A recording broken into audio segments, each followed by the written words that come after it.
Does going ahead with my shitty tall man prank make me an even shittier husband? Maybe. But see, Emma was always gullible. Stupidly so.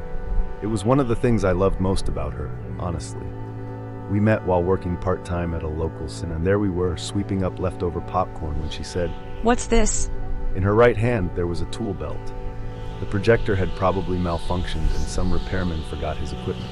As a joke, I said, "Didn't you know a construction worker died when they were building this place?"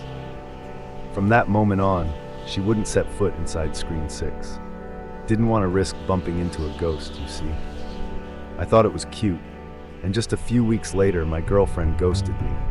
So I asked Emma if she'd like to grab a coffee sometime. Rather than directly tell her about the urban legend, I left some reading material scattered around, and when she suggested a different location for the camping trip, all while doing a terrible job of masking her anxiety, I knew it was game on.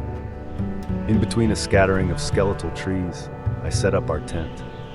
Oh sure, Emma begged me to find a better, aka less scary spot, but at the same time, the soles of her feet were raw slabs of beef from the 20-mile hike, so she eventually relented.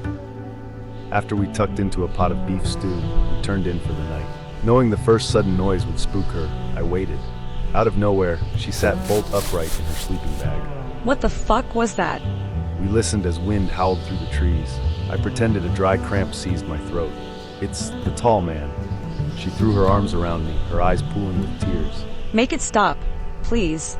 In a high, frightened voice, I said, "The legends say the only way is to confess our sins. What bad things have we done?" Unable to speak, she just lay there, trembling. Secretly rolling my eyes, but outwardly maintaining the act, I said, "I'll go first. The last house I rented, I salted the garden because the landlord wouldn't return my deposit. And last month I accidentally stole a Mars bar and didn't go back to pay for it." She took several deep, shuddery breaths. I killed your college girlfriend. The one you were dating when we first met. I slit her throat and filled her backpack with rocks and dumped her body in the Blackstaff River. While I lay there, shocked, tree branches scraped together roughly. Emma squealed and quickly added, And I killed that intern at your work too, the flirty one. I cut her up and dumped the pieces in a landfill. Outside, the wind eased and the forest went back to sleep. After 10 seconds of dead silence, Emma let out a sigh of relief and then pulled me in close.